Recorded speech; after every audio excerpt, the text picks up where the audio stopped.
Puji nama Tuhan. Shalom Bapak Ibu.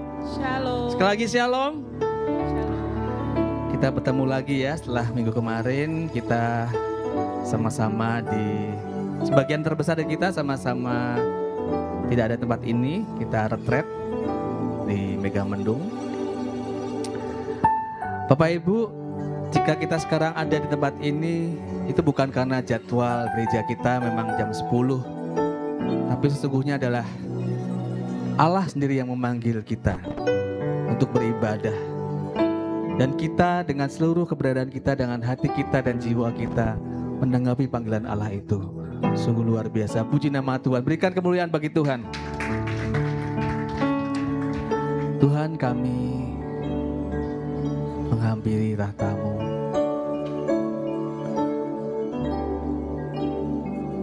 Kami ingin membawa pujian kami, Tuhan. Karena kami menanggapi panggilan-Mu untuk datang mendekat padamu. Mendekat padamu, ku menyentuh hatimu, biar ku melihat kemuliaan yang Kau sediakan bagiku. Mendekat padamu, mendekat padamu, ku mau sentuh hatimu Tuhan, ku mau sentuh hatimu, biar ku melihat kemuliaan yang Kau sediakan bagiku. Kita nyanyikan dari awal. Dari awal sama-sama katakan mendekat padamu.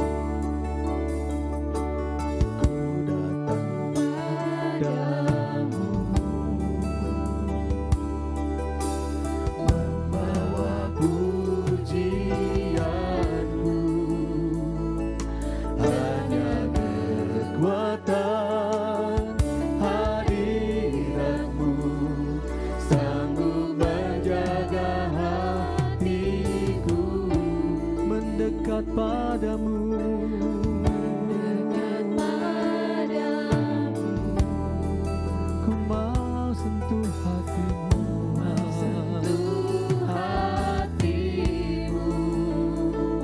biar ku melihat kemuliaan yang Kau sediakan bagiku.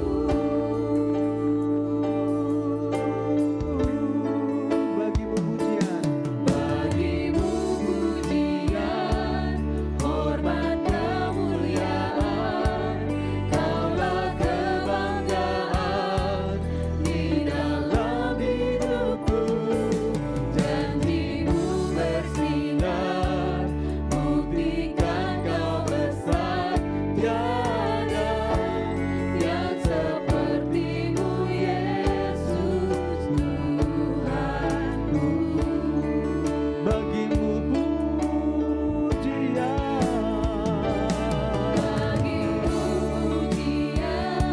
hormat kemuliaan, Kaulah kebanggaan di dalam hidupku. Janji-Mu bersinar, buktikan Kau besar, tiada yang seperti-Mu Yesus Tuhanku. Sungguh Tuhan yang tiada yang seperti-Mu, kami datang kepadamu. Ku datang padamu, membawa pujianku, hanya kekuatan hadirat-Mu sanggup menjaga hatiku. Mendekat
seperti-Mu Yesus Tuhanku.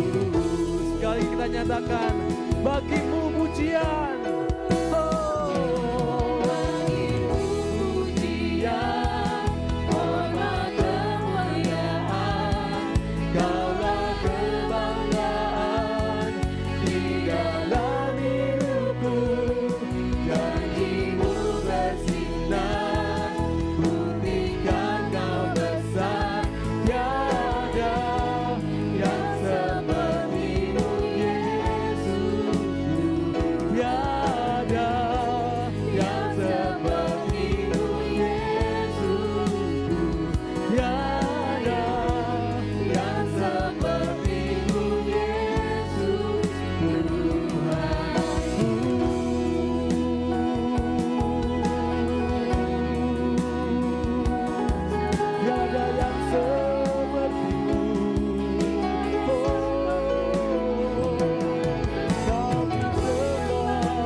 Kemuliaan-Mu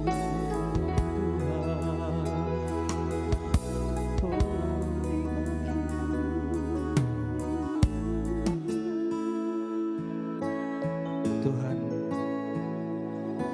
kami bersyukur atas panggilan-Mu untuk beribadah di tempat ini Tuhan. Kami bawa segala keberadaan kami, hidup kami, pujian kemuliaan bagi nama-Mu Tuhan.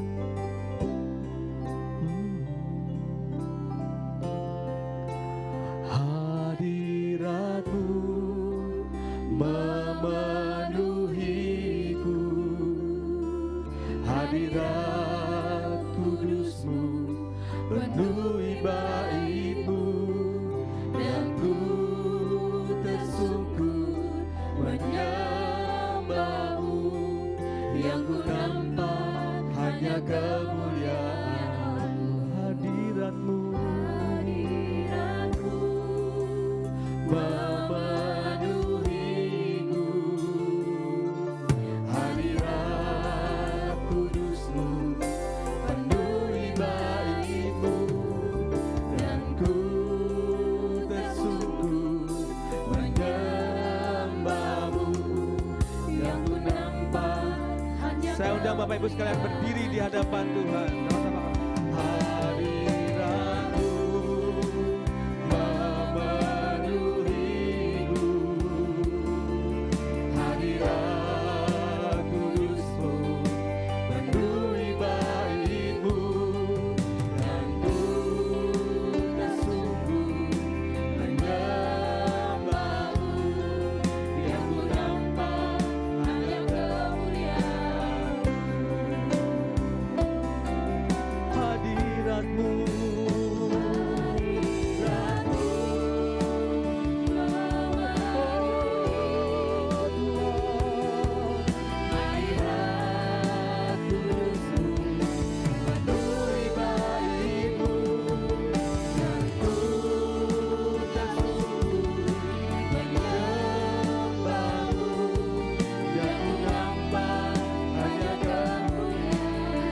Sama-sama katakan, hadirat.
Bersyukur berada di tempat ini dan merasakan hadirat-Mu Tuhan. Sungguh Engkau telah menunjukkan kasih-Mu, bahkan di saat kami masih berdosa Tuhan.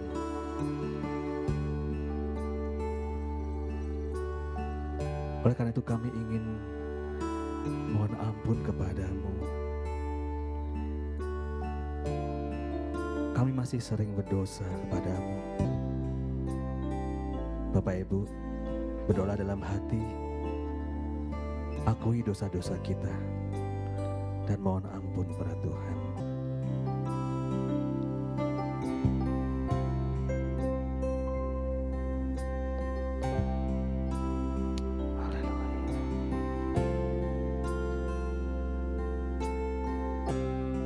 Tuhan, kami mohon ampun atas segala dosa kami. Kami sering menyingkirkan Engkau dari hati kami. Kami sering menduduki tahta-Mu di hati kami dengan perbuatan dan kelalaian kami, dengan pikiran dan perkataan kami ya Tuhan. Kami mohon ampun. Kami mohon ampun Tuhan. Terima kasih Tuhan atas pengampunan-Mu. Sungguh hanya Engkau yang melayakkan kami yang berdosa ini. Dan kami datang untuk menyembah-Mu Tuhan, karena Engkau lah yang layak kami sembah. Oh,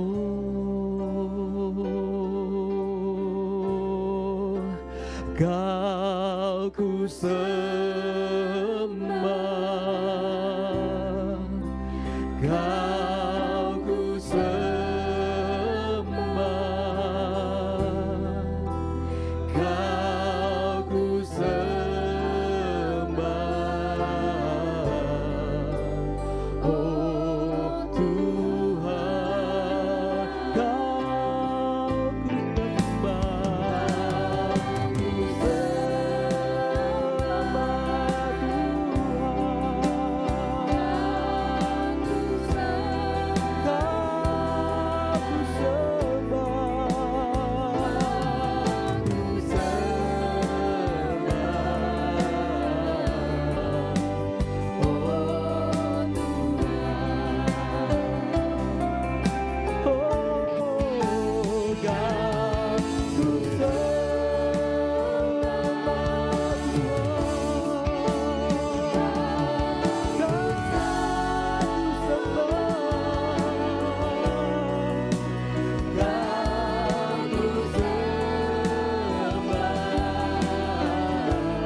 katakan sama-sama.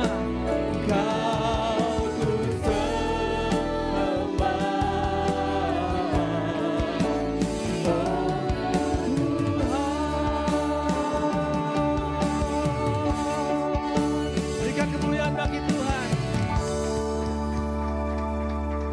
Saya ingin bacakan berita anugerah pada hari ini dari Kolose 1:13-14.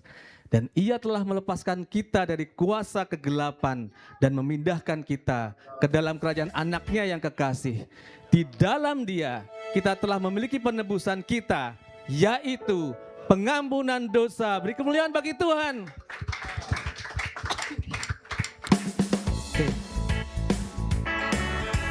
Kita sama-sama setuju.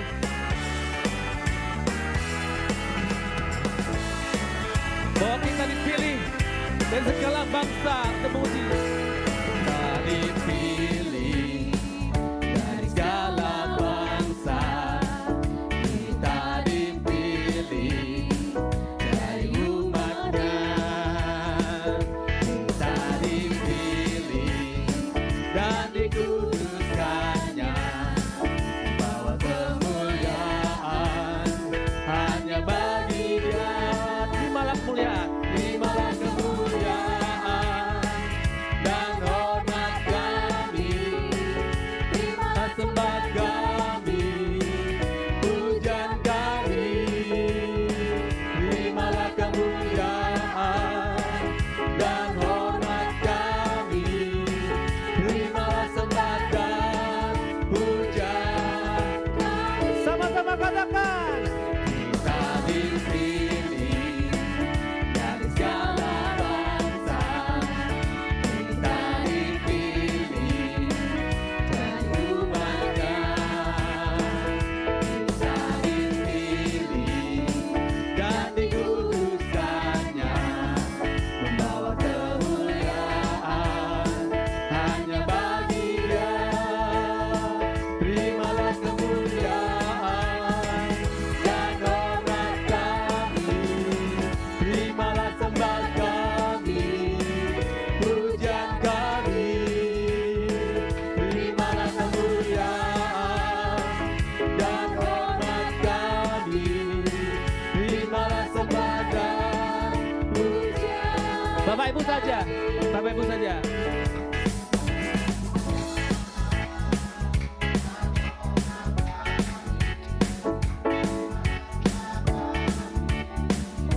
Pujian kami,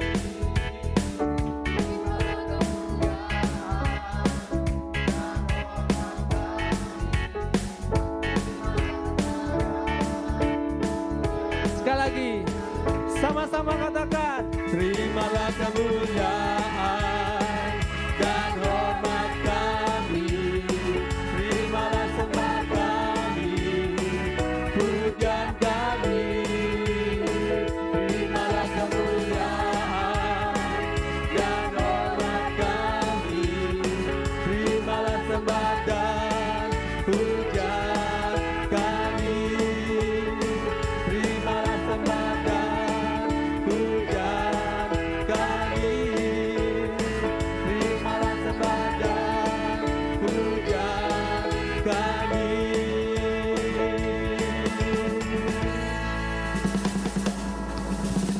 Sungguh Tuhan adalah Raja yang berkuasa, dan terpujilah nama-Mu Tuhan. Sama-sama kita akan nyanyikan pujian ini. Kita tepuk tangan bagi Tuhan, Bapak Ibu.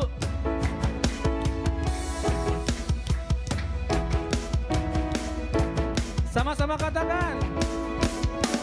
Terpujilah nama-Mu Tuhan, kuat dan penuh kemuliaan. Satu suara kami nyatakan, kebesaran-Mu tetap selamanya. Sama-sama.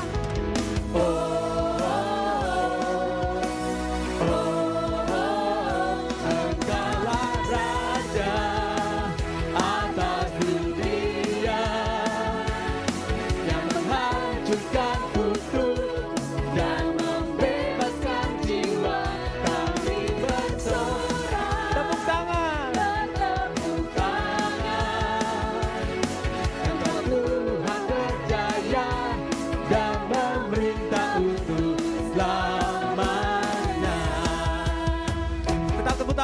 Tuhan Bapak Ibu. Oh, terpujilah nama-Mu Tuhan, kuat dan penuh kemuliaan. Satu suara kami nyatakan, kebesaran-Mu tetap selamanya.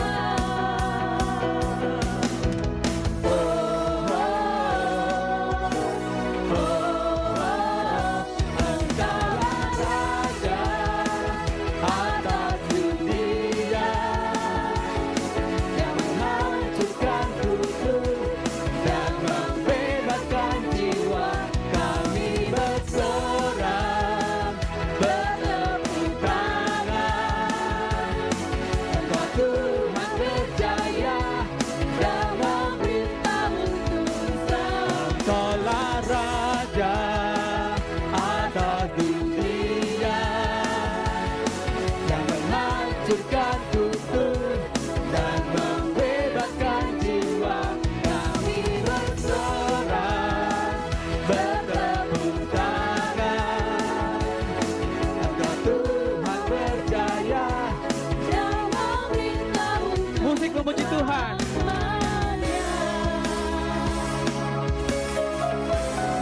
Sungguh Tuhanlah yang berkuasa dan memerintah untuk selamanya. Sungguh layak kita datang di sini dan memuji nama Tuhan. Sama-sama katakan. Engkaulah Raja atas dunia, yang menghancurkan kutub dan membebaskan jiwa. Kami bersorak, bertepuk tangan. Engkau Tuhan berjaya Dan memerintah untuk Engkaulah Raja atas dunia, yang menghancurkan kutub dan membebaskan jiwa. Kami bersorak, bertepuk tangan. Engkau Tuhan berjaya dan memerintah untuk selamanya, dan memerintah untuk selamanya, dan memerintah untuk selamanya. Puji nama Tuhan. Silakan duduk Bapak Ibu. Hari ini adik-adik kita pakai stiker merah putih di pipinya, kayaknya mau tampil ini. Kita menyaksikan persembahan pujian dari adik-adik sekolah minggu. Wow, ada yang jadi domba atau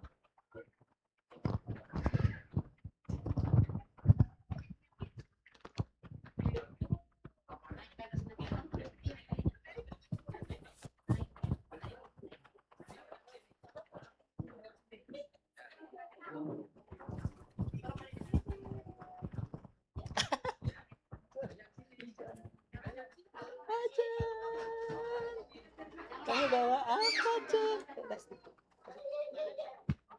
Ya, sini, ya. Ya.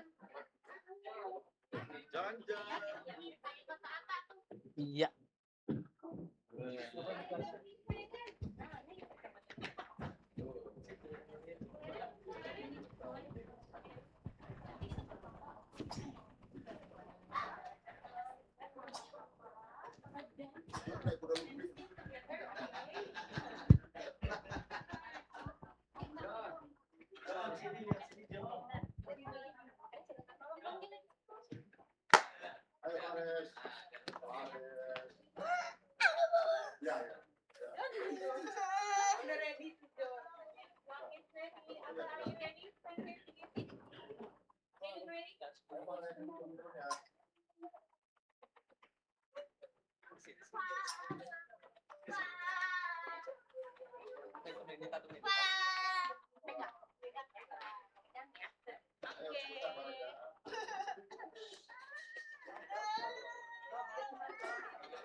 tepuk tangan.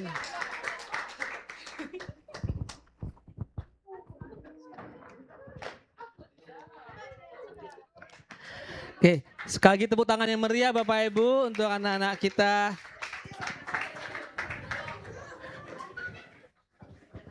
Sekalian anak-anak ada di sekolah minggu, kita berdoa dulu. Ya.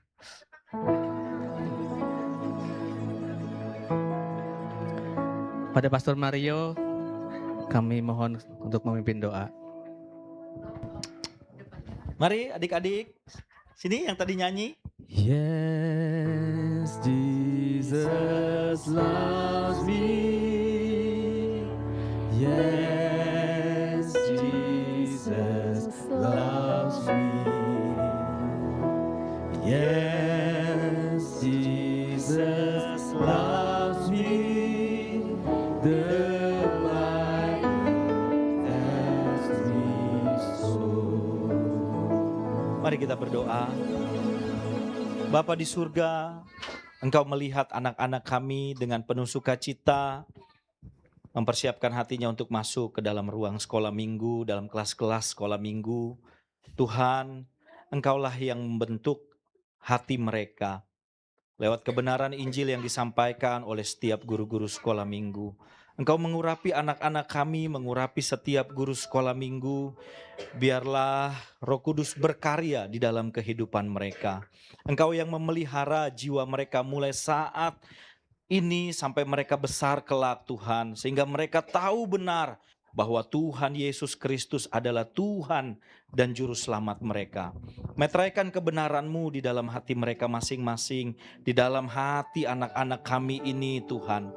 Sehingga sejak saat ini mereka terus berpengharapan di dalam Kristus. Urapi setiap guru-guru sekolah minggu. Engkau melihat jerih lelah mereka mendidik anak-anak kami. Engkau melihat pelayanan mereka Tuhan. Engkau juga melihat hati mereka. Urapi mereka semua, biar kemuliaan Tuhan yang nampak. Terima kasih Tuhan. Biarlah nama Tuhan dipermuliakan.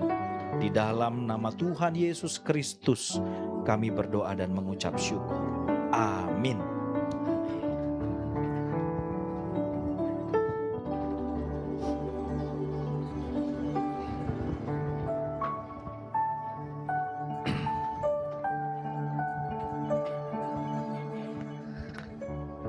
Sementara anak-anak kami belajar firman-Mu ya Tuhan, kami pun ingin terus belajar dalam dari firman yang akan disampaikan oleh hamba-Mu Pendeta Hasiholan Sihalo.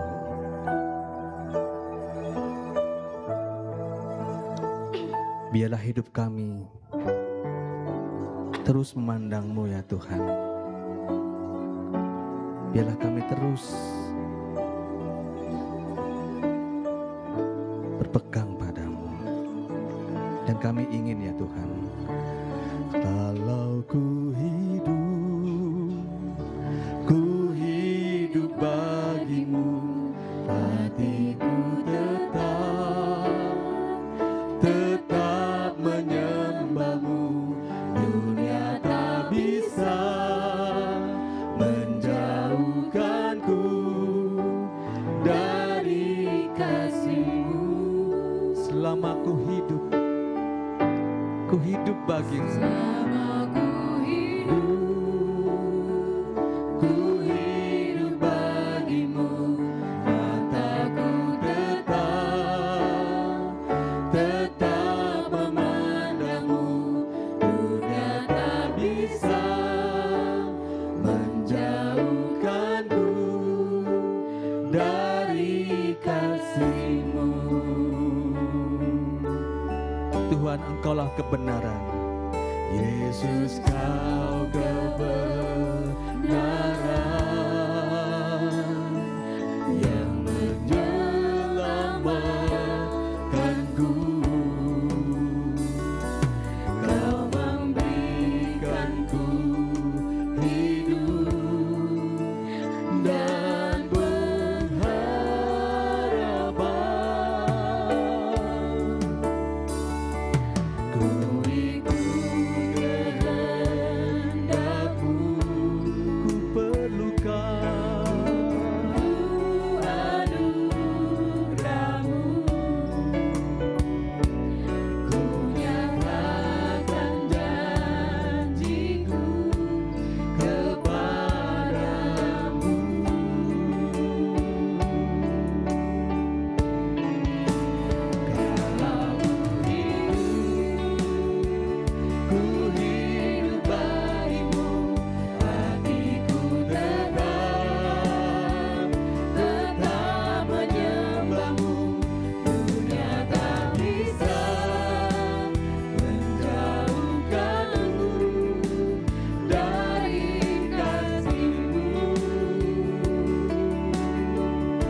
Ibu saja katakan.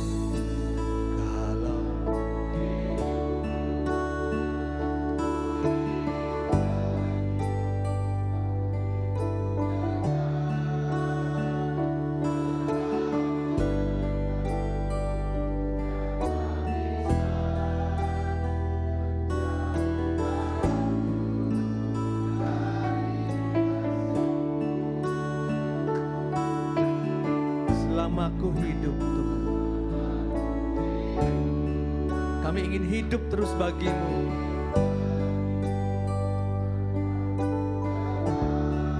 Dan kami ingin terus memandangmu Tuhan.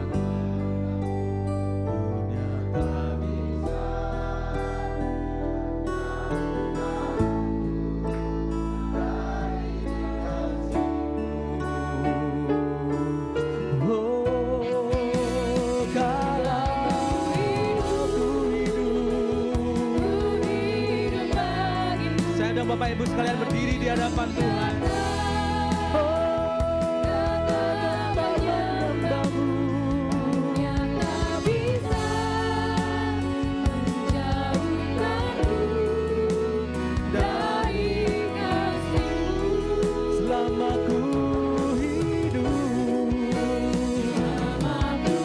Pada banyak meditasi ulang, saya persilakan.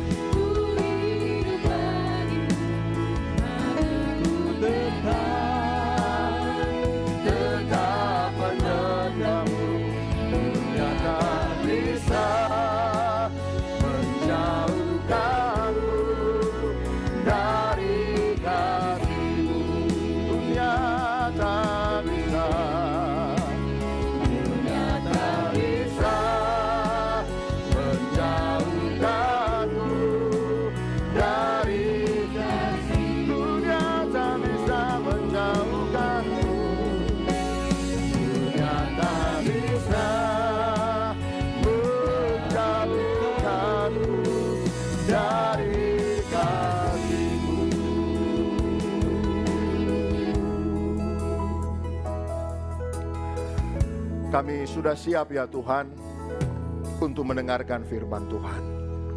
Berkatilah gereja kami, berkatilah pertumbuhan dan perkembangannya seturut dengan Injil Kerajaan-Mu. Berkatilah seluruh jemaat hamba-hamba Tuhan yang setia beribadah dan melayani. Kami semuanya bertumbuh dalam Injil kebenaran-Mu. Dalam nama Tuhan Yesus Kristus kami berdoa. Amin. Silakan duduk saudaraku. Bapak Ibu sekalian, mari kita mendengarkan pembacaan firman Tuhan. Ya, begini aja nih. Wahyu pasal 2 ayat yang ke-17. Demikian firman Tuhan, Wahyu pasal 2 ayat yang ke-17. Siapa bertelinga, hendaklah ia mendengarkan apa yang dikatakan Roh kepada jemaat-jemaat.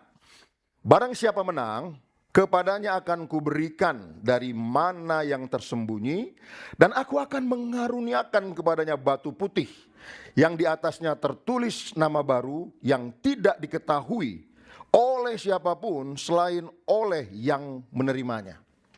Saudara sekalian, kehidupan orang yang percaya kepada Tuhan di sepanjang zaman kehidupan manusia sampai hari ini, itu penuh dengan dinamika. Kita tidak bisa mengatakan masa yang sulit itu hanya pada masa lampau, hanya pada masa kini, dan hanya pada masa yang akan datang. Gelombang kehidupan dunia ini akan membuat kesulitan demi kesulitan itu pasti terjadi. Sampai pada akhirnya Tuhan Yesus Kristus datang kembali ke dalam dunia ini. Itulah sebabnya sebagai orang yang percaya kita harus memahami konsep Injil secara balance, seimbang. Tidak boleh terlalu ke kiri dan tidak boleh terlalu ke kanan. Mesti di tengah. Ada kelompok Kristen memang yang tidak memerdulikan hal-hal lahiriah, hal-hal jasmani. Kesuksesan, kekayaan, promosi jabatan, dan segala macam. Selalu mengkhotbahkan tentang hal-hal yang bersifat surga, surga, surga. Bahkan rela berkata dengan tegas, tidak mengingini apapun yang ada di bumi ini selain Tuhan. Tentu satu pernyataan yang menggetarkan hati kita, dan kita salut hormat apabila dalam implementasi kehidupan sehari-hari memang demikian adanya. Tidak hanya menang di dalam tataran konsep. Tapi bagaimana kita melihat fakta realita kehidupan dunia saat ini? Kita sebagai seorang suami, kepala rumah tangga, punya istri, punya anak-anak, punya tanggung jawab untuk membesarkan anak, mempersiapkan masa depannya. Apakah kita tidak ingin berdoa? Tidak mengharapkan berkat lahiriah, berkat jasmani dari Tuhan. Sementara memang hal-hal semacam itu juga diajarkan dalam Alkitab. Itulah sebabnya keseimbangan itu perlu terjadi dalam kehidupan kita supaya kita menjadi manusia yang seutuhnya. Nah, dunia boleh berubah, keadaan boleh berputar. Kadang masanya baik, kadang masanya sukar. Itu memang sifat karakter bumi ini menjelang kesudahannya setelah dosa masuk ke dalam dunia ini. Tapi ingat dan pahamilah, ada satu yang tidak pernah berubah. Dulu, sekarang, sampai selama-lamanya. Kuasanya, kasihnya tidak akan pernah berubah. Itu yang mesti kita ketahui. Dan ternyata satu-satunya yang tidak perlu berubah itu adalah Tuhan yang kita sembah di dalam nama Tuhan Yesus Kristus. Jadi dengan bermodalkan konsep ini, lalu dibuktikan dalam sejarah kehidupan manusia dari dulu sampai hari ini, sebetulnya sudah tidak ada lagi keraguan bagi kita bahwa Tuhan menyertai kita dan memberkati kita. Tuhan punya macam cara untuk melakukan keajaiban-keajaiban yang luar biasa, yang membuat pekerjaan kita berhasil, yang membuat promosi jabatan bisa terjadi dalam kehidupan kita tanpa melakukan hal-hal yang bertentangan dengan hukum yang sah. Tuhan punya cara. Hanya memang untuk tiba pada konsep itu, lalu berpegang teguh pada konsep itu, lalu mengimplementasikan konsep itu dalam kehidupan sehari-hari, ini yang perlu kita perjuangkan dengan serius, dengan sangat. Jangan sampai menang di konsep, tapi kalah di tataran implementatif. Nah, kita harus mendorong diri kita untuk melakukan semua perbuatan hidup sesuai dengan konsep ini. Konsep ini udah benar, gak mungkin bisa berubah. Hanya menunggu waktu sejauh mana kita percaya kepada konsep itu, lalu mengimplementasikannya dalam kehidupan kita, dan kita melihat pertolongan Tuhan nyata dalam hidup kita.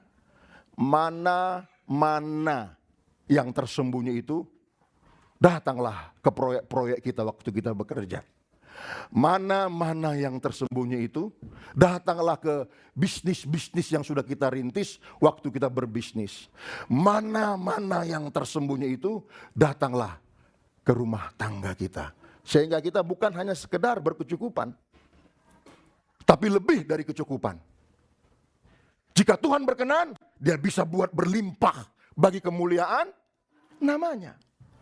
Nah, saudara sekalian, apa sih arti mana? Ya, khotbah yang sebelumnya itu saya membahas jemaat Pergamus yang menurut saya belum tuntas. Makanya saya perlu tuntaskan satu ayat ini. Sebetulnya masih bisa sampai 4, tapi ya lihat situasi lah. Ini aja dulu lah. Apa sih arti mana? Bapak Ibu sekalian, di dalam Wahyu pasal 2 ayat 7, ya, Alkitab berkata, barang siapa menang akan kuberikan mana yang tersembunyi. Lalu kuberikan apa? Batu putih. Kita sudah tahu apa itu arti batu putih. Ada 3 makna batu putih itu ya. Pada zaman kehidupan gereja mula-mula dulu. Yang pertama, batu putih itu berbicara tentang nama baru. Hasiholan Sihaloho. Nama dari bapak mamaku. Nanti kalau aku masuk surga, apakah nama ini tetap kukenakan atau tidak? Wow, pucet tahu. Bagaimana pastinya nanti? Kita sama-sama lah masuk surga nanti ya. Benar nggak nama ini kubawa terus? Atau telah diberikan sebuah nama yang baru? Yang kedua, batu putih itu mengartikan Apabila seorang terdakwa dalam persidangan sedang menghadapi vonis, ketika dia mendapatkan batu hitam, maka dia akan dihukum. Tapi ketika dia mendapatkan batu putih, dia dibebaskan dari semua dakwaan. Nah, batu putih berarti kebebasan dari kebinasaan kekal. Lalu yang ketiga, arti batu putih itu adalah undangan resmi. Jadi pada zaman dulu, jikalau kelompok-kelompok bangsawan kerajaan melakukan sebuah undangan atau pesta, maka yang diundang itu adalah bangsawan. Sekarang aja telah terjadi kesamaan. Tapi zaman dulu enggak begitu. Harus bangsawan yang hadir. Maka undangannya itu rahasia dalam bentuk batu putih. Di dalamnya ada nama dari bangsawan itu, sehingga orang tidak bisa salah masuk. Ada orang pura-pura masuk, ya kan? Bawa batu putih. Ketika dicek namanya, oh, benget, bukan ini, kau salah ini, kau mau masuk dalam pesta bangsawan ini, pergi kamu. Jadi semuanya ketahuan. Nah, tapi dalam Wahyu pasal 2 ayat 17 itu ada satu pembahasan yang saya harus memiliki konsep tersendiri dibanding beberapa teolog-teolog lain. Kalau saya mencoba mempelajari pandangan teolog-teolog lain, dari mana yang tersembunyi, ini dikaitkan juga dengan hal-hal rohani. Saya tidak bisa mengikuti konsep dan pandangan itu. Karena berbicara konsep rohani, itu jelas diwakili oleh batu putih. Akhirnya saya menyimpulkan, ketika saya menggali ya, dari Kejadian sampai Wahyu, bagaimana pemeliharaan Tuhan terhadap orang-orang yang percaya kepadanya selama dia hidup di bumi, saya memutuskan menafsir mana yang tersembunyi ini berbicara tentang berkat jasmani dari Tuhan kepada orang-orang yang terbukti setia mengikuti jalan-jalan Tuhan, kepada orang-orang yang berani melakukan semua usahanya, bisnisnya, pekerjaannya, profesinya sesuai dengan firman. Maka kepada dialah diberikan mana yang tersembunyi itu. Di dalam Keluaran pasal 16 ayat 15 misalkan, ya, mana itu berasal dari bahasa Yunani, Ibrani ya. Bukan Yunani, Ibrani, manhu, yang artinya apa ini? Jadi ada suatu peristiwa ketika orang Israel keluar dari perbudakan Mesir, berjalan menuju negeri Kanaan. Mereka bersungut-sungut, Musa, untuk apalah kau bawa kami keluar dari Mesir? Untuk mati di padang gurun kelaparan. Tidak ada toko roti, nggak ada bread talk, nggak ada Dunkin Donut, nggak ada JX Cafe, tidak ada Lapotondong tadi sini, tidak ada BPK Tesalonika di sini, tidak ada apa Boknin? Chinese food di sini, nggak ada bakmi, matilah kami di sini. Mereka bersungut-sungut. Lalu Tuhan membuat satu pernyataan yang luar biasa. Di tengah-tengah kesulitan perjalanan menuju negeri Kanaan di padang gurun yang memang kosong, tidak ada apa-apa sama sekali, Allah berkata, aku akan memberikan roti dari surga kepada mereka. Aku akan memberikan mana kepada mereka. Setiap pagi mereka bangun, mereka akan mengambil mana. Tanpa proses usaha mereka, tanpa proses apapun, mereka tinggal mengambil dan tinggal mengolahnya, lalu makan. Jadi mana adalah makanan yang Allah sediakan secara ajaib untuk memelihara kehidupan umatnya dalam konteks bangsa Israel di tengah-tengah keadaan yang sulit. Keadaan yang secara manusiawi tidak mungkin bisa makan. Tapi karena mengikuti ketaatan Tuhan, perintah Tuhan, mereka terpelihara. Berapa tahun? 40 tahun. Setiap pagi. Orang Surabaya bilang melek moto. Tahu nggak melek moto? Bangun pagi, udah ada tuh mana, tinggal ambil. Tanpa mengetahui bagaimana proses terjadinya. Pokoknya inyong tinggal ambil, inyong makan, inyong warek. Selesai. Ngerti artinya ya? Kalau nggak ngertiin tanya Pak Budi.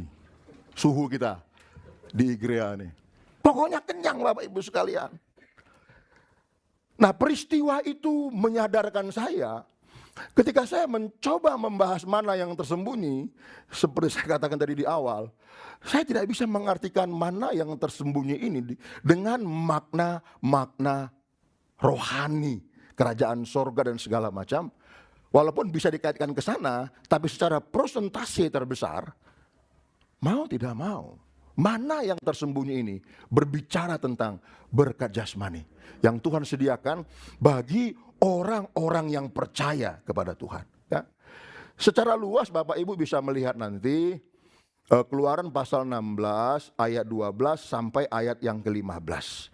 Jelas sekali di sana Tuhan memelihara kehidupan orang Israel. Itulah sejarah tentang mana. Lalu ada perubahan atau penambahan kalimat yang menjadi sebuah misteri yang menimbulkan penafsiran tentang mana. Kalau dalam PL jelas itu berbicara tentang apa? Makanan, oke? Roti, petang puluh tahun, 40 tahun. Tapi ketika masuk dalam perjanjian baru, di Wahyu pasal 2 ayat 17, disebut sebagai mana yang tersembunyi. Barang siapa menang, aku akan memberikan kepadanya apa? Mana yang tersembunyi. Kenapa disebut sebagai mana yang tersembunyi? Apa sih maksud dari mana yang tersembunyi ini?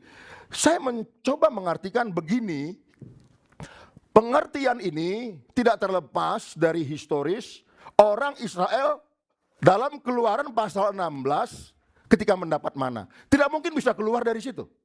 Karena memang peristiwa pertama mana itu diberikan dalam Keluaran pasal 16. Itulah sebabnya arti mana yang tersembunyi yang berbicara bahwa hidup orang percaya itu karena pemeliharaan Allah, bukan karena sistem dunia ini. Apakah itu sistem dunia yang baik, apalagi sistem dunia yang ngawur-wur-wur. Emang ada sistem dunia yang ngawur? Ada. Misalkan di sebuah negara, ada aturannya, lengkap, jelas. Ada penegak hukumnya, lengkap, jelas. Tapi implementasinya apa? Ngawur.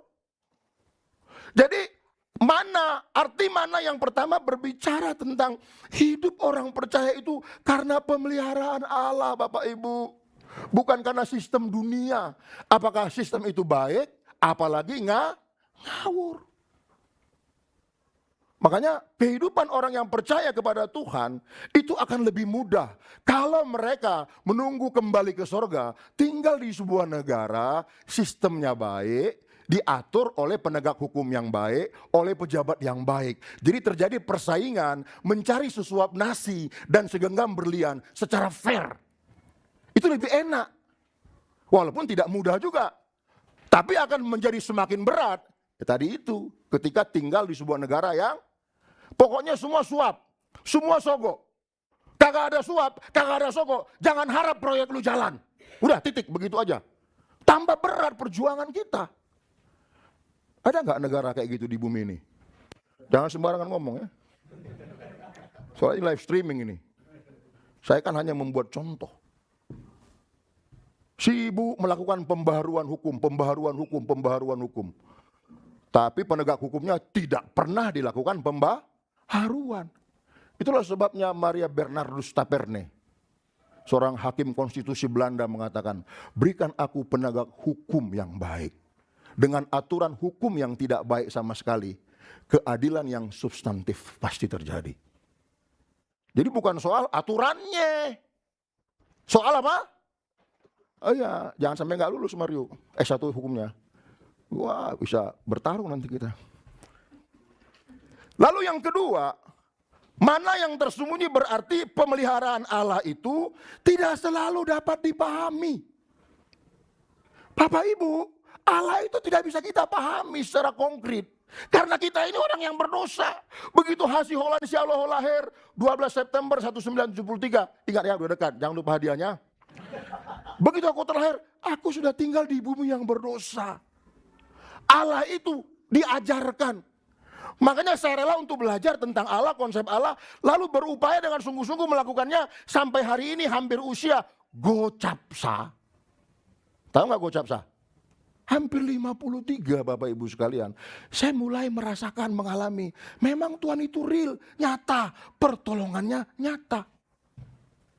Jadi pertolongan Tuhan secara lahiriah, secara jasmani, itu tidak selalu dapat kita pahami cara-caranya.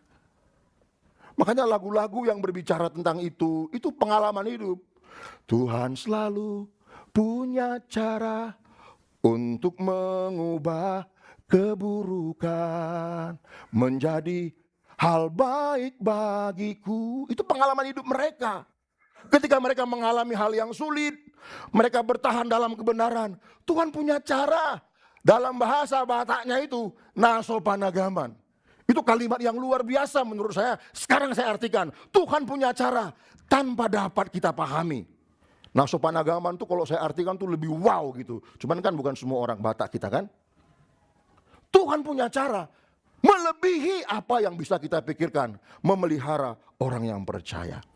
Lalu yang ketiga, makna yang tersembunyi itu berbicara tentang hidup yang puas dalam Kristus. Apapun keadaannya. Kalau kita kembali kepada jemaat Pergamus, seperti yang pernah saya khotbahkan sebelumnya, orang-orang percaya di situ secara lahiriah tidak mendapatkan apa yang mereka harapkan sebagaimana layaknya hidup. Jangankan bisnis, jangankan pekerjaan, hak sebagai warga negara saja karena nama Kristus mereka tidak dapatkan. Hari ini orang Kristen kalau dicederai hak hukumnya kita bisa melapor kepada pemerintah, tapi kalau zaman itu kagak ada. Ketika orang Kristen dianiaya, disiksa, didera, lapor pemerintah, dicek. Lu pengikut Kristus, sono. Gak punya hak. Begitulah penderitaan pada waktu itu. Tapi mereka cukup puas. Memang ada juga sih yang berpaling, ya kan? Tapi tidak sedikit yang puas. Sehingga akhirnya keadaan Kristen yang begitu sulit dan menderita, mereka bertahan, mereka puas dengan keadaan itu. Dan Tuhan mendengar kekaisaran yang dulu membenci jalan Kristen, menganiaya jalan Kristen. Tahun 315 Masehi, menerima jalan yang percaya kepada Tuhan Yesus, menjadi agama yang sah di kekaisaran Roma. Jadi Tuhan itu punya keajaiban yang luar biasa. Nah, sekarang Bapak Ibu sekalian, kita akan masuk kepada pembahasan utama. Ya. Bagaimana cara orang percaya mendapatkan mana yang tersembunyi itu di zaman sekarang nih. Ada dua peristiwa tentang pembahasan mana yang singkat sebagai opening, pengantar untuk kita masuk ke sini yang sudah saya sampaikan sebelumnya. Yang pertama, Keluaran pasal 16, orang Israel dulu ya. Yang kedua, orang yang percaya di zaman gereja mula-mula. Nah sekarang bagaimana kita orang yang percaya kepada Tuhan Yesus Kristus, yang sudah beredar di seluruh dunia. Bumi ini terbuka. Orang Kristen bisa jadi apapun di masing-masing negara, termasuk Indonesia. Jadi pejabat negara bisa, pengusaha sukses bisa, semuanya bisa. Dan artinya peluang terbuka. Berbuat jujur terbuka, berbuat curang terbuka, berbuat whatever apa yang kita mau, semuanya terbuka. Kalau dulu kan, padang gurun coy. Apa yang ada di padang gurun? Kagak ada apa-apa. Kalau dulu zaman gereja mula-mula, sekitar tahun 100-an Masehi, tidak ada orang Kristen, orang percaya bisa menjadi pejabat negara, menjadi pegawai negeri. Nggak ada. Yang bisa jadi apa? Pegawai ngeri. Apa bedanya Pak pegawai negeri sama pegawai ngeri? Ya pegawai negeri ASN kayak sekarang. Mama gua tuh ASN, pegawai negeri. Tapi guru SD. Gaji dulu cuma 35.000. Tiap bulan dapat beras santunan, beras catu yang di dalamnya banyak kutu. Itulah yang kami makan dari kecil. Tapi puji Tuhan, gede juga aku. Bayangkanlah ya, beras catu itu. Kalau nggak dicuci bersih-bersih, bau. Udah dicuci bersih, bau juga. Supaya agak wangi, mamaku bilang, kalian kasih daun pandan sedikit. Bukan sedikit, di Medan apa? Sikit. Kami kasihlah daun pandan, baru agak enak wanginya. Tahun 80-an itu. Bayanginlah, gaji 30.000, anak 5. Tapi karena berkat Tuhan, pertolongan Tuhan, besar juga Pak. Makin lama makin besar. Jadi itu melambangkan bahwa hidup orang yang percaya sebetulnya di bumi yang singkat dan sementara ini tidak bergantung kepada sistem. Kita tidak boleh mengikuti sistem yang dibentuk dunia. Pertahankan sistem yang kita pelajari dari Alkitab yang sebentar akan kita uraikan secara singkat tentang pembahasan bagaimana orang-orang percaya mendapatkan mana yang tersembunyi itu di zaman sekarang. Nah, yang pertama, aku bikinlah dulu oret-oretan supaya kelihatan agak akademis sedikit kan. Ya. Kata menang itu dalam bahasa Yunani itu menggunakan kata ini, nikonti. Lalu kata dasarnya itu nikao. Nah, arti daripada kedua kata menang ini mengalahkan, menaklukkan, mengatasi, lalu memperoleh kemenangan. Atau tetap berjaya di atas lawan yang mengancam dirinya, sebuah ancaman yang paling berat. Jadi kata nikonti atau kata dasarnya nikao ini selalu menang terhadap musuh yang paling besar, musuh yang paling berat, tidak mungkin kalah. Itulah artinya.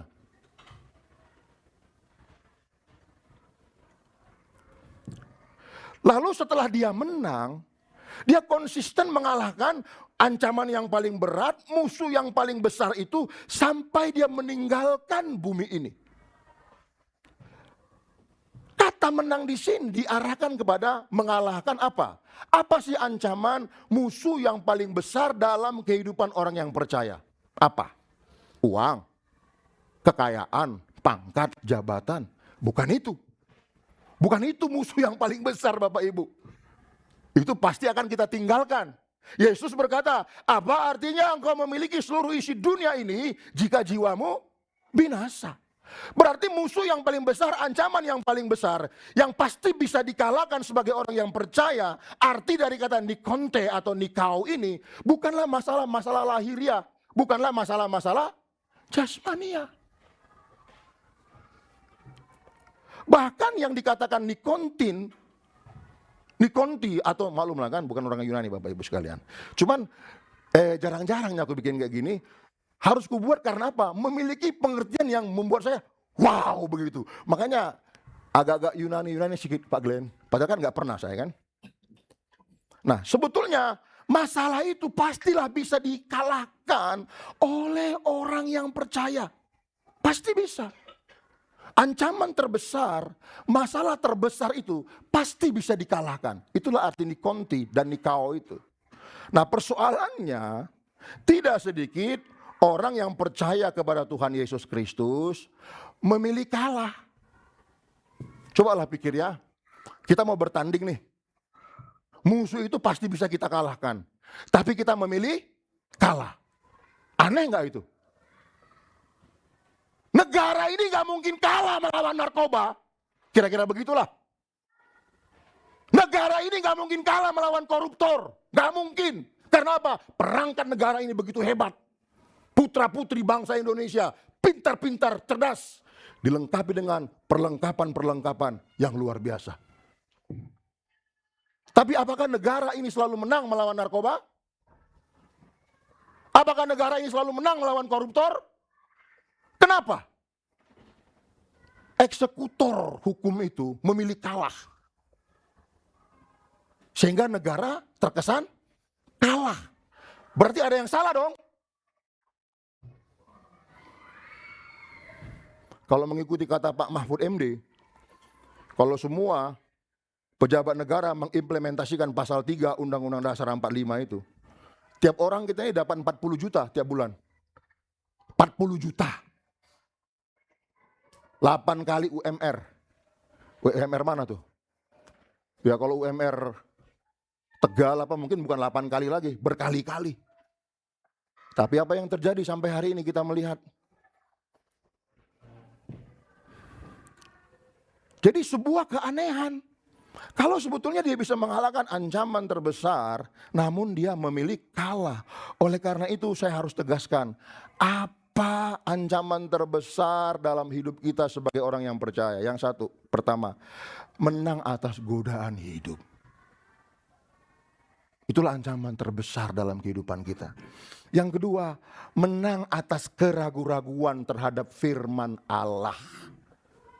Godaan-godaan lahiriah jasmani, ya, terhambat ininya, terhambat itunya. Kita tergoda seolah-olah ingin melakukan suatu hal yang kita pikir bisa menyelesaikan masalah, tapi faktanya itu akan menimbulkan masalah. Yang kedua, menang atas keraguan-raguan. Kita dibuat ragu terhadap firman. Lu sok tahu, mana buktinya firman Allah? Mana? Emang lu udah pernah ketemu sama Allah? Udah jumpa sama Allah lu? Udah pernah video call sama Allah? Brahma Ginting, wah, apa kabar? Kata Allah dari surga. Emang pernah begitu? Nggak pernah begitu kita, udahlah.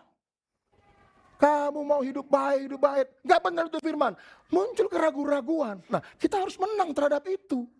Firman Tuhan itu iya dan amin. Segala sesuatu yang ada di bumi ini terjadi karena firman. Berfirmanlah Allah, berfirmanlah Allah, berfirmanlah Allah, berfirmanlah Allah. Jadi kita gak boleh ragu terhadap firman. Makanya ya, saya mengharap kalau bisa kita datang hari Kamis. Kita akan mendengarkan uraian firman Tuhan dengan dialog interaktif. Kalau begini kan Anda mau nanya, bisa nggak? Bisa? Habis khotbah aku nyanyi turun ke bawah, nunggu Bapak Ibu turun untuk salam-salam. Ya sekali-sekali kalau saya punya waktu, saya masak soto ayam. Kan bisa begitu kan? Atau saya masak soto daging Madura, campur jeroan, ada ususnya di dalam. Tapi jangan makan banyak-banyak. Sekedar aja begitu kan. Kalau bisa datang. Ya mungkin sekali 2 minggu lah kalau sibuk. Karena apa? Kita bisa interaktif. Kok agak panas ya? Biasa agak dingin kali. Apa karena duduk jadi dingin ya? Nah lalu yang ketiga, menang atas tawaran Lucifer kepada Adam. Itulah ancaman terbesar kita.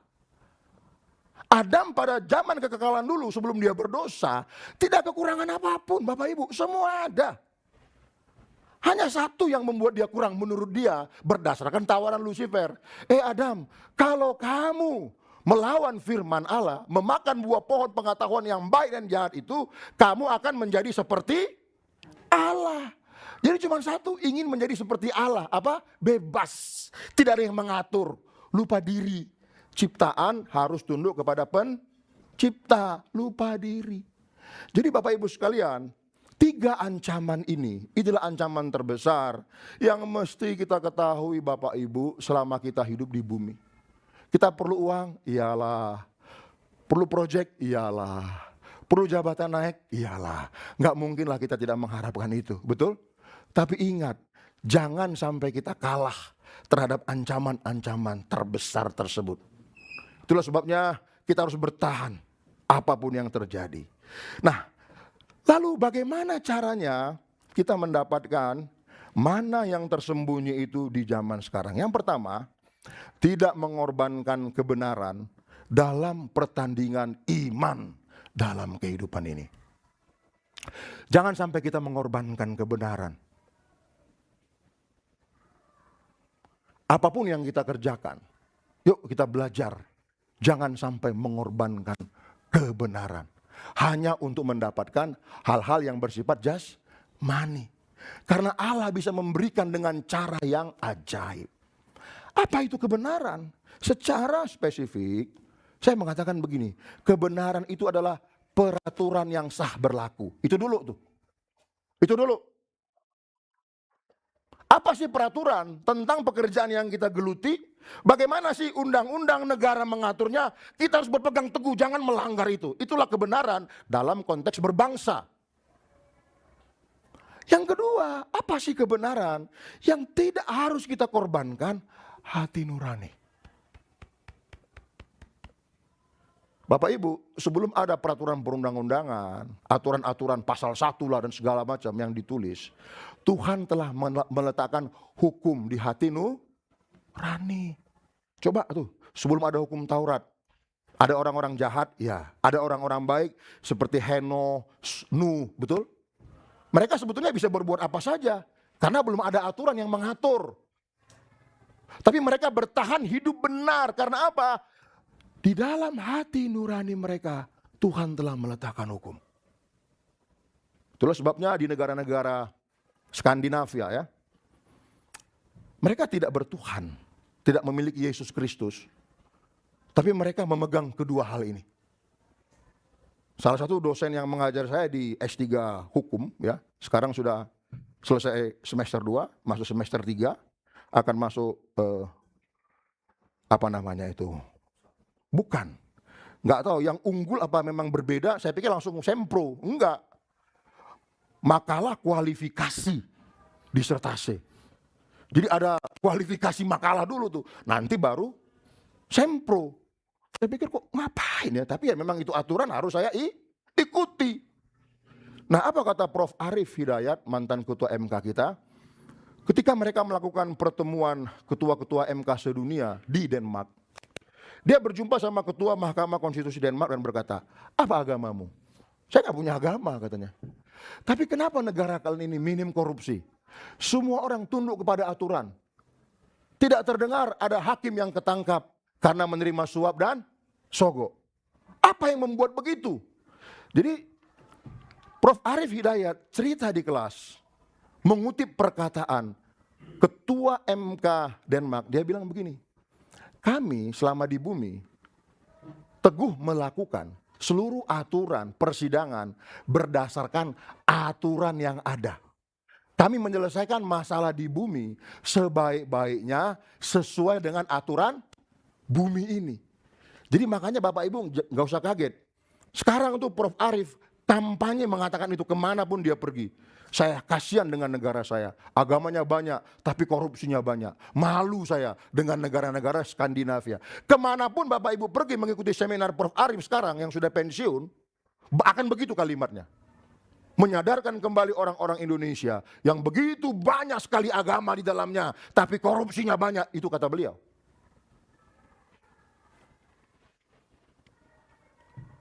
Tapi sebagai orang yang percaya, yang ketiga, tidak mengorbankan kebenaran. Yang pertama tadi peraturan yang sah berlaku, yang kedua hati nurani, yang ketiga apa? Tuhan Yesus Kristus. Sebetulnya lengkap kali orang Kristen ini.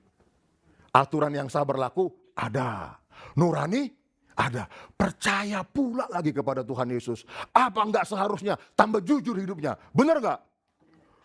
Iya, kenapa lengkap kali? Enggak ada yang kurang Bapak Ibu sekalian. Makanya lagu-lagu itu bagus. Jangan jual Yesus hanya karena apalah begitu ya. Saya kurang mengikuti. Tapi kalau dulu tahun 90-an, wah saya pasti ngikuti setiap lagu baru. Karena apa? Worship leader. Kalau nggak diundang worship leader, nggak ada biaya kuliah. Tapi dulu lah itu ya. Karena saya nggak punya sponsor. Waktu saya kuliah S1 saya nggak punya sponsor. Saya nggak punya donatur. Dan saya tahu betapa sulitnya hidup nggak punya donatur. Tapi saya dikasih Tuhan talenta, saya bisa melayani. Dan saya cukup. Makanya ketika saya ada duit, saya pikirkan. Siapa anak-anak STT yang betul-betul miskin? Sini kau. Kamu kuliah betulan? Iya. Jangan main-main ya? Iya. Kuliah yang baik. Jangan pikirkan uang asrama. Jangan pikirkan uang semester. Dari mana Pak? Pokoknya dari Tuhan Yesus Kristus. Terakhir sudah ada 2 nih, lulus dari Petamburan. Kutelepon kemarin. Bagaimana? Udah ujian kalian belum? Ini semester 8 nih. Kuhajar kalian kalau nggak lulus. Udah Pak, kami udah dinyatakan lulus. Alhamdulillah, puji Tuhan gue bilang. Lagi ngeker-ngeker lagi nih sekarang nih. Siapa lagi anak STT yang mau kubiayai? Udah habis soalnya. Udah pada lulus semuanya. Coba bayangin, begitulah otak ini sekarang. Bukan karena banyak uang, enggak. Taunya aku betapa sulitnya orang dulu kuliah tuh. Kalau nggak ada yang membiayai. Saya bisa merasakan itu, ya. Nah, jadi Bapak Ibu sekalian, jangan sampai kita mengorbankan Tuhan Yesus demi mendapatkan hal-hal yang bersifat jasmani. Seorang yang bernama Nehemia Lee, ya, seorang pengusaha sukses dari Malaysia.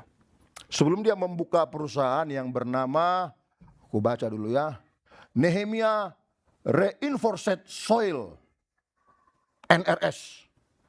Dia dulu karyawan, level manager di perusahaan multinasional di Malaysia dalam bidang konstruksi dan teknologi teknik sipil. Nah, perusahaan itu untuk mendapatkan proyek selalu suap dan sogok. Begitu yang terjadi. Dan dia sebagai orang percaya selalu terganggu. Karena apa? Yang melakukan suap dan sogok itu adalah anak buahnya. Tapi dia nggak bisa berbuat apa-apa sebab dia bukan the owner. Tapi selalu gelisah dia, Tuhan, kayak mana lah ini Tuhan. Kukerjakan proyek tapi suapnya semua. Gelisahlah dia. Dan akhirnya dia keluar dari perusahaan itu, lalu mendirikan perusahaan Nehemia Rainford Set Soil ini di bidang yang sama. Ketika dia mendirikan perusahaan itu dengan keahliannya, dia ikut tender.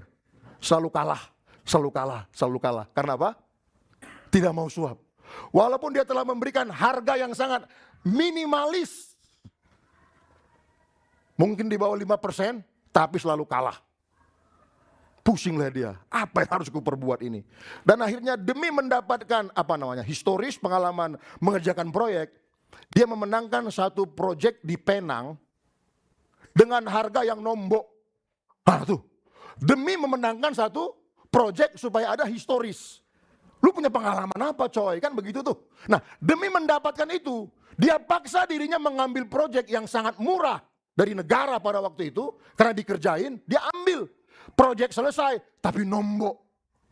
Nangis dia mempertahankan imannya yang sangat benar ini. Bukan idealis, ini sebetulnya yang benar, kan begitu ya. Nangis, tapi sudah ada historis. Dan akhirnya mulai saat itu, namanya bagus dan dia mulai mendapat proyek kedua yang menguntungkan, yaitu retaining wall. Nanti Bapak Ibu bisa cek namanya di internet, bagaimana iman orang ini. Memenangkan proyek demi proyek karena berdoa, berdoa, berdoa dan menunjukkan kualitas. Jadi perusahaan ini dikenal dengan apa? Zero tolerance terhadap suap. Itulah Nehemia Lee. Iman dia pertaruhkan di situ. Dia tidak mempertaruhkan iman di dalam gedung yang namanya gereja. Dia tidak mempertaruhkan iman di dalam doktrin-doktrin Kristen. Dia mempertaruhkan imannya di marketplace. Dia buktikan bahwa Tuhannya hebat dan luar biasa. Sanggup memberikan mana yang tersembunyi. Itulah sebabnya Bapak Ibu sekalian, jangan mengambil berkat dengan cara yang membuat kita kehilangan Tuhan.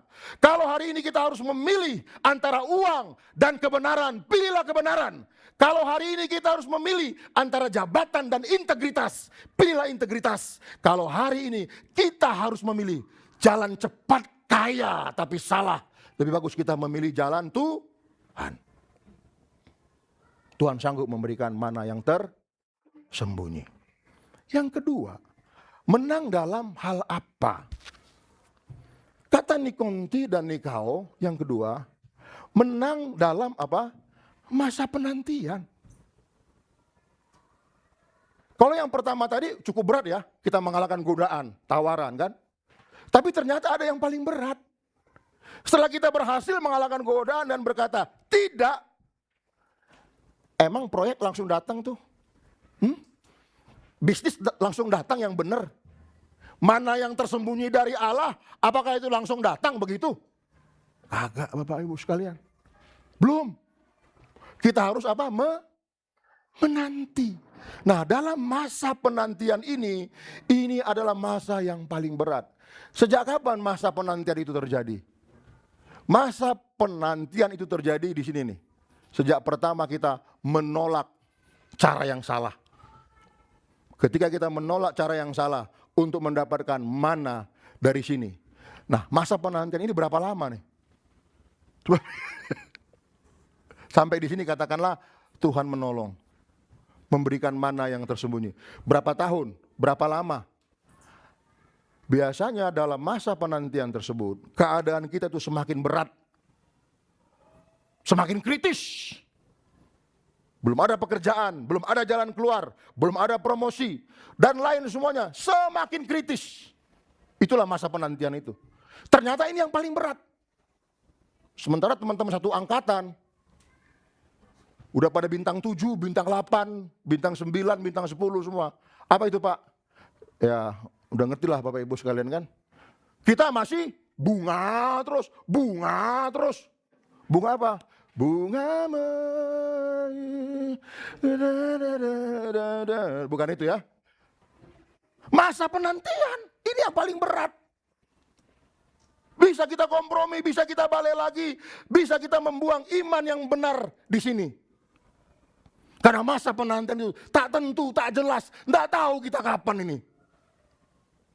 Tapi kita harus menang dalam masa ini untuk mendapatkan mana yang tersembunyi dari Tuhan. Saya tidak tahu kita ini di masa mana ini sekarang. Jujur ya, aku selalu berdoa untuk kita semua. Supaya apa yang kita kerjakan berhasil, profesi kita naik semua. Pokoknya kita mampu menopang pelayanan ini sendiri. Tanpa mengharapkan sponsor-sponsor dari luar. Kita menjadi seperti gereja mula-mula, self-supporting. Mampu semua jemaat membiayai pelayanan ini. Semua kita punya berkat yang luar biasa. Ya itu doa. Beneran Bapak Ibu sekalian. Saya tidak tahu di masa mana Bapak Ibu sekarang. Kalau Bapak Ibu ada di masa penantian, hati-hati. Ini masa yang kritis. Keadaan semakin berat, iman semakin dipertaruhkan. Tapi pesan saya kepada kita semua, ketika kita masuk dalam masa penantian itu, jangan pernah berubah. Jangan pernah berubah setia. Amin. Jangan pernah berubah. Tahan baik. Tahan baik, jangan berubah. Ya.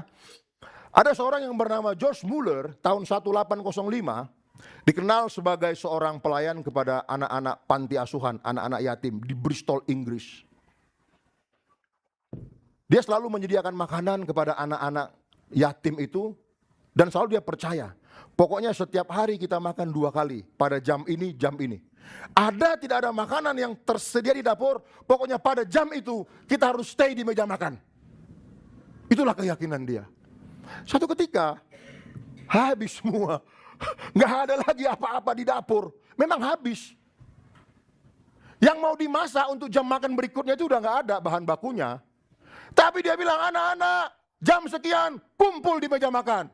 Kita akan tetap makan dan minum susu. Anak-anak panti asuhan yang dewasa bilang, Pak, nggak ada lagi yang mau diolah. Aku tukang masak di dapur. Boten enten, nggak ada lagi yang ada di situ. Udah percayalah Tuhan akan memelihara kita. Pada jamnya mereka duduk berdoa, Tuhan terima kasih buat makanan, minuman yang kau sediakan. Amin. Tidak lama setelah itu ada tukang roti mengantar makanan ke situ. Saya dari tadi malam gelisah. Karena saya sering lewat panti ini. Tapi saya tidak pernah berkontribusi. Hari ini saya bawa makanan makan. Nah ada pengantar susu. Kendaraannya rusak di dekat panti itu. Daripada susunya rusak, diantarlah ke panti itu. Lalu mereka makan roti dan minum susu. Makanya aku agak goyang juga nih. Mumpung ada istriku di sini kan. Saya itu tidak bisa tanpa pelayanan, karena hidupku dari pelayanan terus. Talang Mama, Papua, suku segala macam. Dan apa yang ku dapat hari ini dari Tuhan itu karena beraninya begitu. Tapi dulu masih jomblo, Pak Glenn. Belum punya beban. Dompetku dompet bersama. Kalau sekarang kan udah gak bisa kan. Harus ada setoran itu. Setiap tanggal sekian, setoran mesti jelas. Karena ada kebutuhan kan begitu tuh. Kalau kulihat di TikTok, anak-anak yatim itu kan, panti asuhan itu. Bisa aja mereka tuh. Ada panti asuhan kan. Pas mau makan, anak-anak jalan sambil jatuh-jatuh. Disertai dengan lagu si Rosa itu kan. Terima kasihku padamu Tuhanku, tak mungkin dapat terlukis oleh kata-kata. Waduh, nyut jantung itu. Ku bikin gak panti asuhan nih, gue pikir kan. Tapi kalau ku bikin nanti, gak ada lagi partisipasiku ke gereja kan. Serba sulit juga. Tapi kalau memang hati udah tergerak, ini lagi mikir ini. Bagaimana anak-anak yatim piatu itu bisa tetap terpelihara, kan begitu. Ah itu dalam hati. Jadi siapa tahu nanti tiba-tiba sudah aku lakukan, istriku udah tahu, aku pamit dulu. Loh kok pamitnya dalam gereja Pak? Pendahuluan.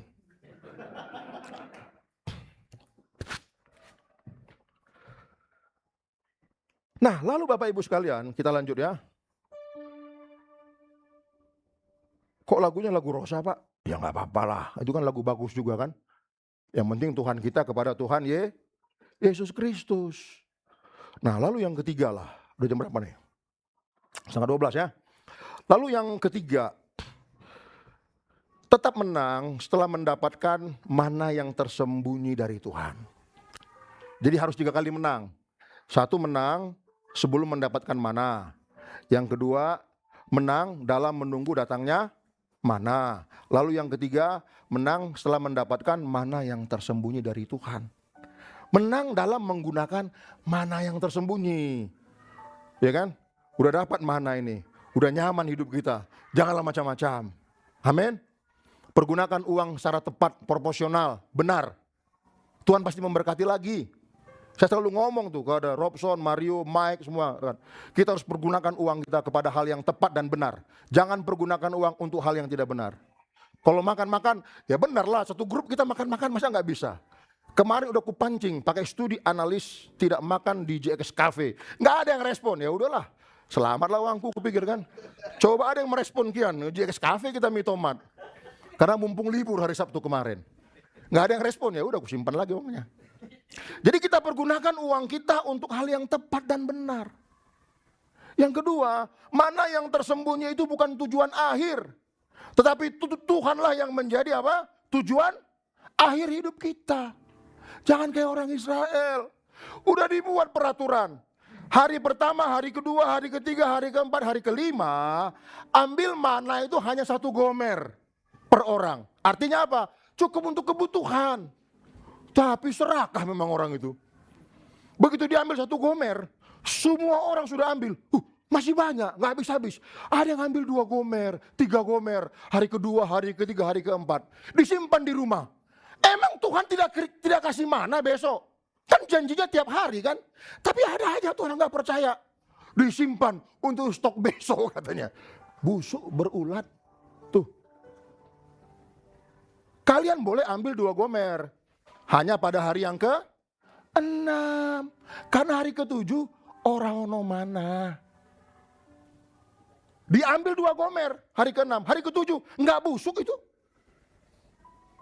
Tapi hari ke-7 ada juga orang yang bandel. Keluar dari perkemahan ngelihat mana.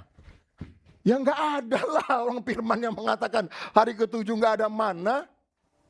Jadi memang sistem-sistem yang ada, keadaan sekitar bisa membuat kita ragu terhadap firman Tuhan. Sehingga kita pakai cara kita untuk menolong kita yang sebetulnya terbukti tidak mampu. Pakailah cara Tuhan. Jadi saya berharap uraian-uraian ini walaupun disertai dengan juk, kita peganglah ya. Kita lakukan dalam kehidupan kita. Kita buktikan. Dalam keadaan yang sulit hari ini, Tuhan bisa kasih mana yang tersembunyi dengan cara Tuhan. Yakinlah kita. Kita harus mengarahkan diri kita ke sana. Jangan korbankan kebenaran. Dalam masa penantian tetap bertahan. Bila sudah dapat, pergunakan mana itu untuk hal yang baik. Makanya di ayat Wahyu pasal 2 ayat 17 yang terakhir, setelah aku akan memberikan mana, baru disebut batu putih. Nah, berdasarkan kronologis munculnya teks ini, pertama kan mana dulu, baru batu putih. Makanya saya meyakini mana yang tersembunyi tidak bisa ditafsir lagi hal-hal yang bersifat surga. Harus bersifat apa?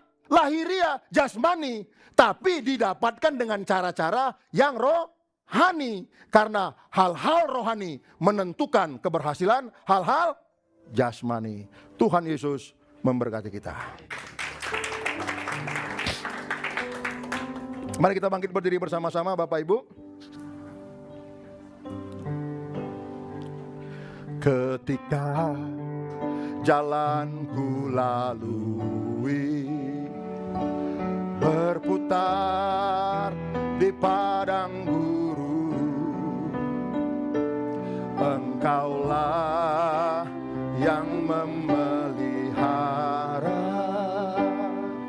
hidupku sempurna. Ketika jalan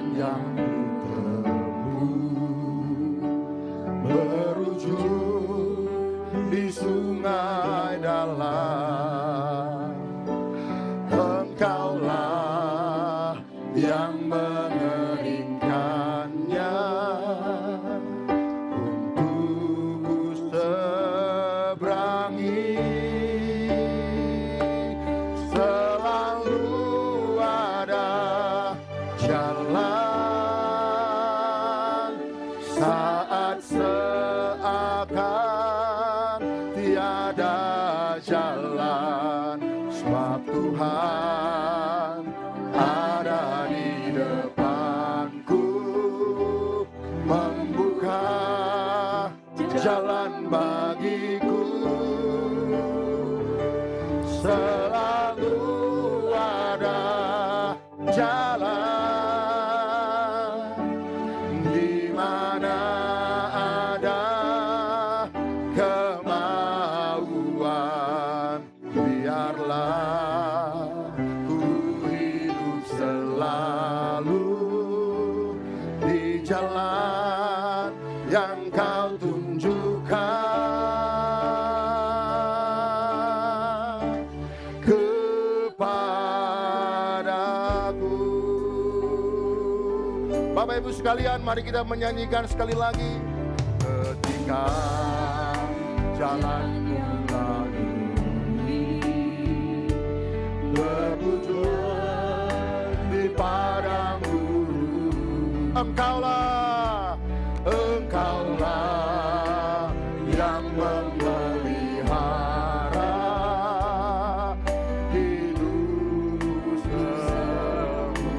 Ketika jalan yang ku tempuh, ketika jalan yang ku tempuh berujung di sungai dalam, Engkaulah yang mengeringkannya untuk seberang.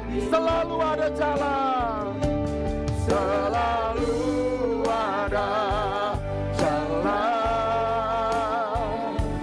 saat seakan tiada jalan, sebab Tuhan ada di depanku, membuka jalan bagiku. Selalu ada jalan, di mana ada kemauan, biarlah ku hidup selalu di jalan yang kau tunjukkan.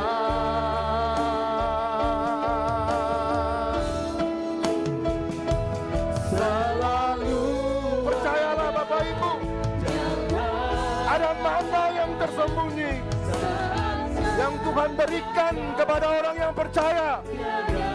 Kalau jalanmu sekarang hanya berputar di padang gurun, percayalah Tuhan sanggup membuka jalan bagimu. Jangan lakukan hal yang tidak benar, bertahan saja dalam kebenaran sampai Tuhan memberikan mana yang tersembunyi. Haleluya, haleluya.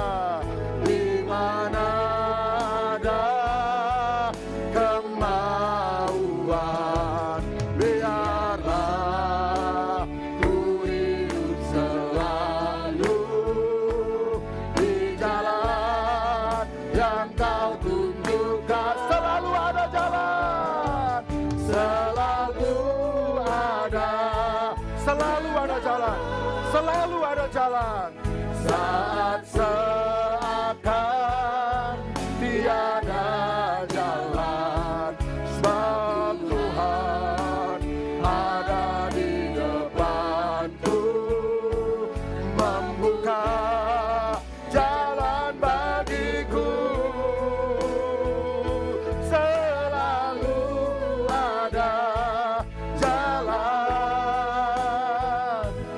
di mana ada kemauan, biarlah ku hidup selalu di jalan yang kau tunjukkan kepadaku.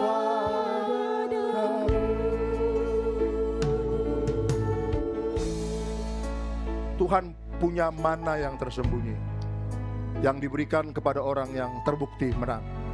Menang terhadap apa? orang yang tidak mengorbankan kebenaran, orang yang bertahan dalam masa penantian, dan pada akhirnya menang, konsisten terus menggunakan mana yang tersembunyi yang sudah didapat. Tuhan, kami menghadapi masa-masa yang sulit di republik yang kami cintai dan kasihi ini. Kami tidak bergantung kepada siapapun ya Tuhan.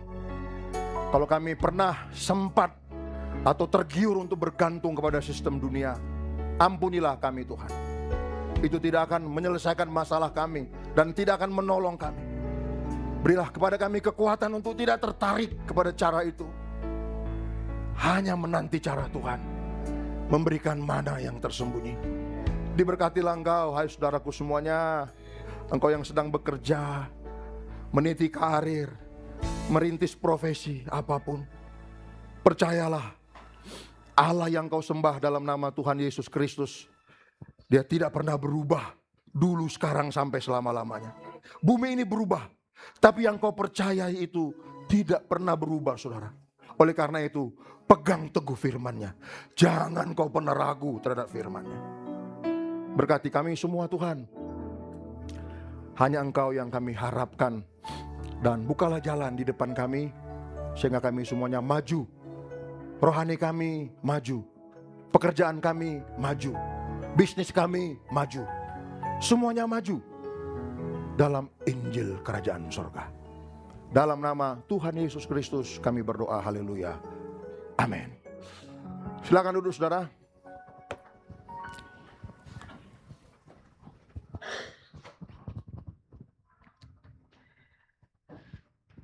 Terima kasih Pendeta Siolan atas pelayanannya. Kita sangat terberkati oleh firman hari ini. Dan sekarang giliran kita untuk memberkati pelayanan kita di gereja ini. Petugas persembahan, saya persilakan kepada Pastor Le Amin, saya mohon berdoa persembahan. Mari kita bersatu dalam doa. Kami bersyukur Tuhan terus mengingatkan kami bahwa Allah kami adalah Allah yang memelihara hidup kami dengan sempurna. Terima kasih Bapa di surga. Sekarang kami akan mengumpulkan rupiah-rupiah yang Tuhan percayakan kepada kami untuk kami pergunakan dalam pekerjaan Tuhan. Kiranya sebelum kami memberi, Tuhan berkati pemberian kami dengan sukacita. Di dalam nama Tuhan Yesus, kami bawa persembahan kami. Sama-sama kita katakan amin. Amin. Amin. Selamat memberi. Kita nyanyikan lagi, kita dipilih sebagai anak-anaknya dari segala bangsa.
Kami silakan kepada Bapak Ivan untuk menyampaikan beberapa pengumuman.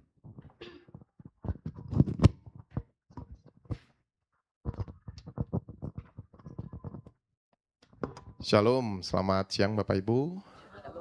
Terima kasih Bapak Ibu atas kehadirannya di kebaktian hari Minggu kita. Tuhan Yesus memberkati kita semua.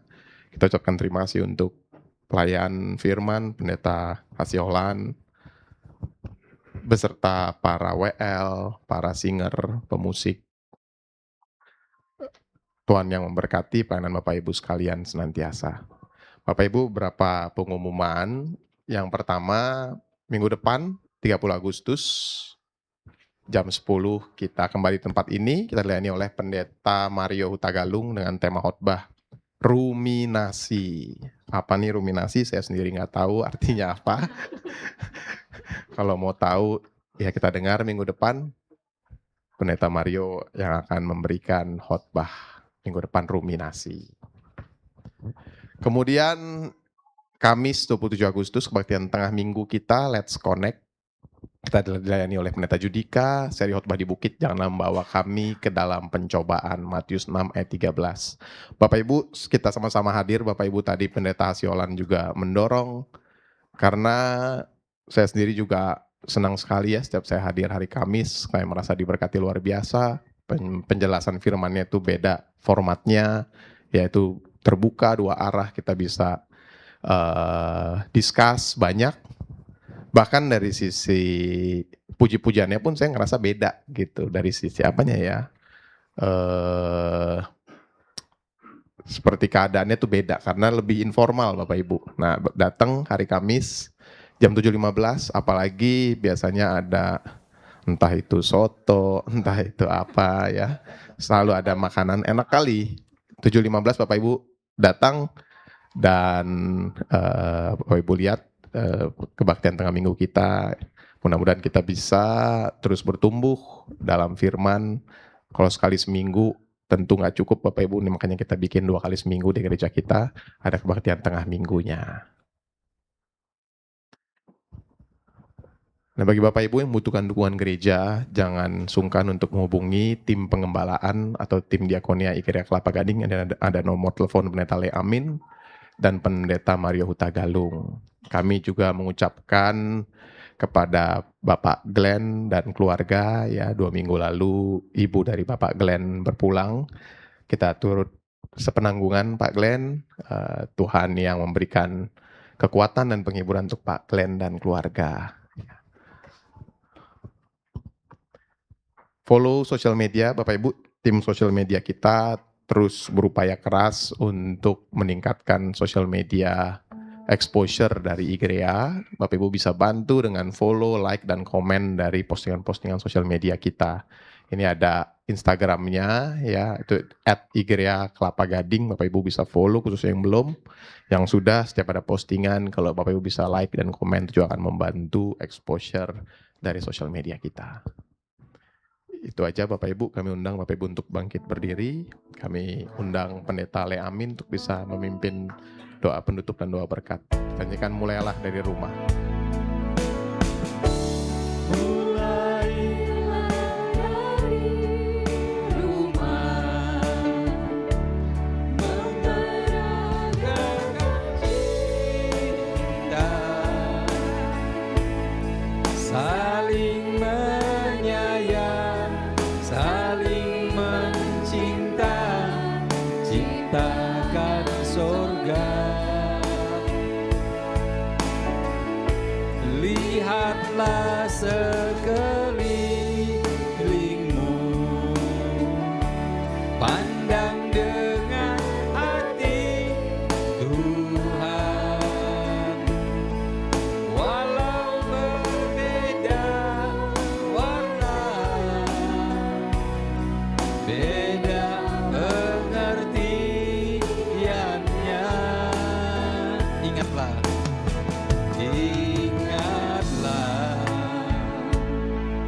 kita semua bersaudara, bergandeng tangan sampai Tuhan datang kembali. Amin. Mari kita berdoa. Kita akan mengakhiri ibadah kita pada siang hari ini. Bapa kami yang di surga, usailah rangkaian ibadah kami pada hari Minggu ini dari awal sampai dengan akhir ini. Kami bersyukur, berterima kasih Tuhan sangat baik dalam hidup kami. Tuhan memelihara, Tuhan menjaga, Tuhan melindungi kami. Dan Tuhan ingatkan kembali dengan melalui firman Tuhan bahwa ada mana yang tersembunyi yang Tuhan sediakan bagi setiap kami. Dan sekarang kami akan pulang. Tuhan, sekali lagi kami minta berkat Tuhan, turunlah kiranya atas kami. Ibu Bapa, dengan iman kita terima berkat dari surga. Arahkan hatimu. Tuhan memberkati engkau dan melindungi engkau. Tuhan menyinari engkau dengan wajahnya dan memberikan engkau kasih karunia. Dan Tuhan menghadapkan wajahnya kepada engkau dan memberikan engkau damai sejahtera sampai selama-lamanya. Di dalam nama Tuhan Yesus Kristus kami terima berkat Tuhan. Sama-sama katakan amin. Selamat hari Minggu, Tuhan memberkati kita semua.